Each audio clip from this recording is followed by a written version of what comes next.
Welcome to the Daily Jerry Anderson podcast, where the presenter decides to change the format of the programme following months of consultation with the BBC's creative working groups. A playlist, proper scripting and cooking lessons are on the horizon, but it's a case of small steps first. Will I give a time check? I haven't given a time check for months. No. Let me do one, eh? Okay, go on. That's a difficult one, isn't it? I don't even know what it is. No, I know, that's a difficult one. It's 25 to 24. It's just past 24 minutes to 11 o'clock on this fine Tuesday morning. I hope you're all well. Thank you for all listening. Thank you for tuning in to 93.1 or alternatively 94.5 FM. At the heart of broadcasting. At the heart of broadcasting. For all your broadcasting needs, come to me. I'm the only one that cares. I'm not like the others.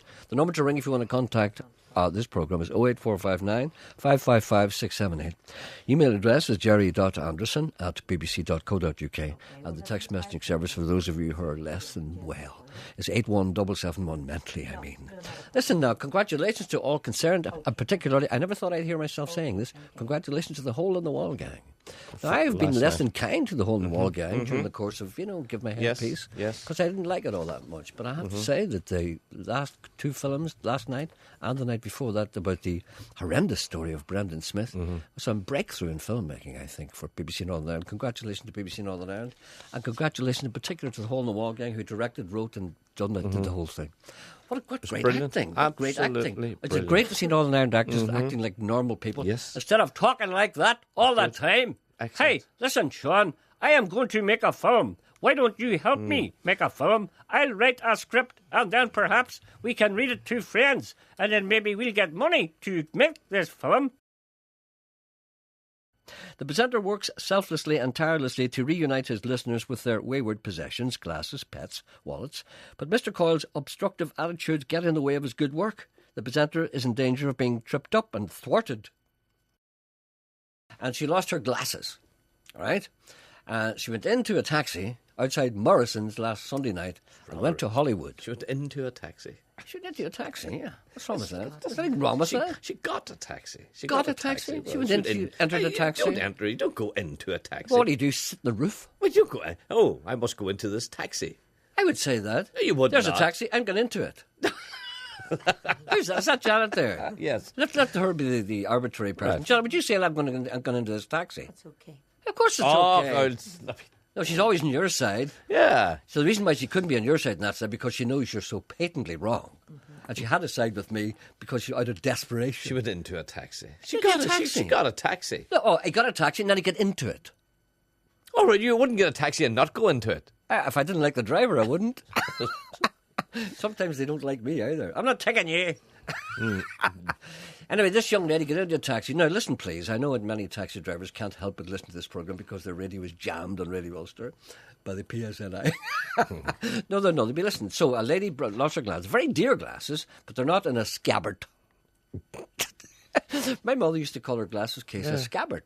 Did you ever call it a scabbard? No, never heard Does that. anybody ever call it a scabbard? A scabbard is a thing you put a sword in. Yeah.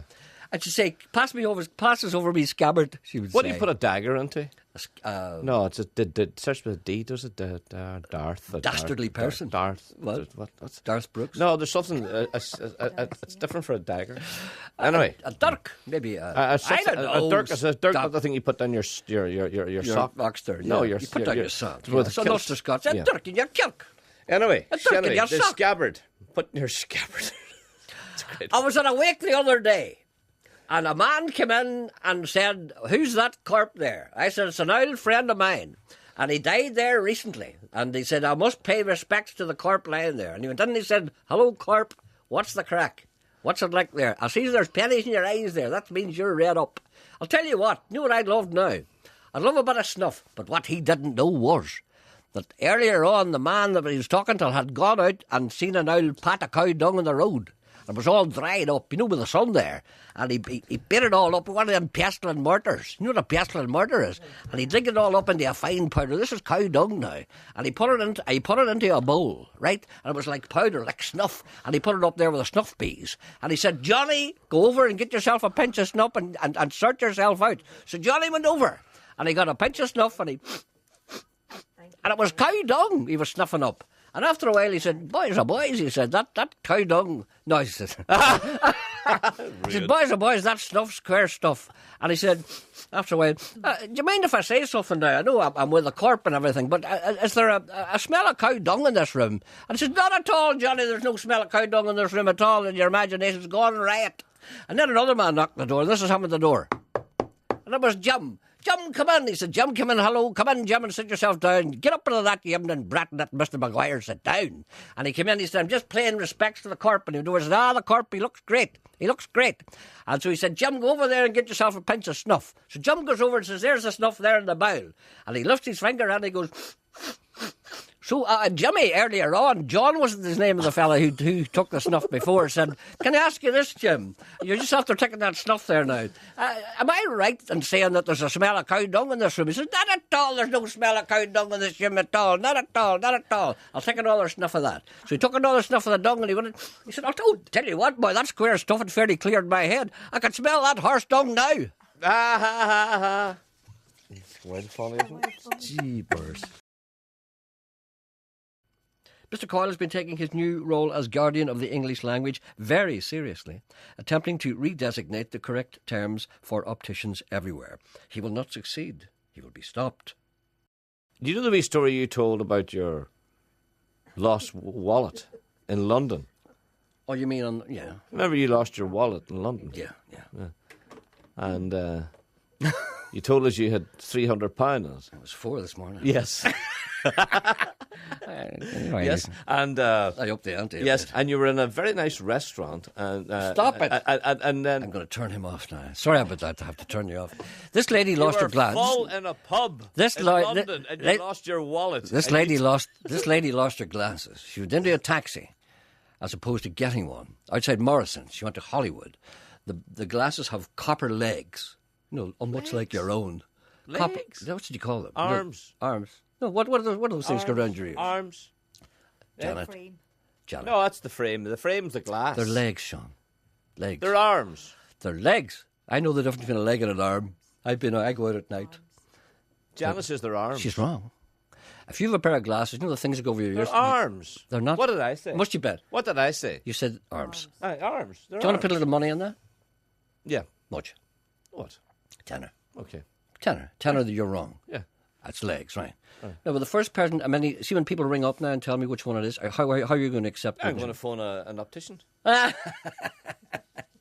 won't be able to see the number. Anyway, this lady lost her glasses, very expensive glasses. Any taxi drivers out there found a pair of glasses with copper legs on them. Give us a ring. Because an optician wouldn't say to someone who went in to get their glasses fixed, "Oh, your legs are wide apart." Do you know what I mean? Do you know what I mean? You know what I mean. It's a beautiful world. Stop now, Sean. Stop now. The new format of the show has still to be finalised, but the presenter has promised a full public consultation before any decisions are made. One man, one vote, no taxation without representation, no Roy Orbison records. I'm not sure about what direction we should go in this programme. That's CDs in your core. I think we should do more news. Do you not think so? Do you think I should be more serious? No. CD 24. I have lots of stuff to say. CD 24, what's on that? I think it is. Is that what's on that? Is it I Did It My Way? Yeah, is it on 24? I think it's 24. But I don't like going near that core because somebody might see me there. Well, would you want Janet then? Yeah. All right. I don't like going near it. It's like going near radioactive material. I shouldn't be talking about that because of Japan, but you know what I mean. Yeah. Well, it's like, I think once you walk over there, you cross the line. Could you check your book? What book? Your core book. I don't have a core book. Sitting up there. I can't touch that. Sitting up there. No. That's the one that everybody uses. You see, let me explain to the people. I know I've explained before, but maybe they don't realise. See, a long time ago, BBC decided that there are certain songs that everyone likes. They got a list from Radio 2. Yes. So there's like hundreds and hundreds of songs that everyone likes, and they're all the songs that you hate. All the songs that I hate. Like Around the World in 80 Days is on it. That's a lovely song. And the Birdie song. Nat King Cole singing. All that stuff is on. So I have made a vow years ago never to go near that. I've never touched that book. And there's a big cupboard in the corner. All the music that everyone likes is in it. All I have to do is just go over and reach that out and please the people. But I can't do it. I can't have the stomach for it. Could you check the book and all see Roy Orbison stuff is in there. I heard you the other day. What? You were playing Roy Orbison again. What did I play? Distant drums. No, I didn't play this. Which one did you win? Pretty Woman? No, I might have been Pretty Woman. You can't roll your tongue. You do it then.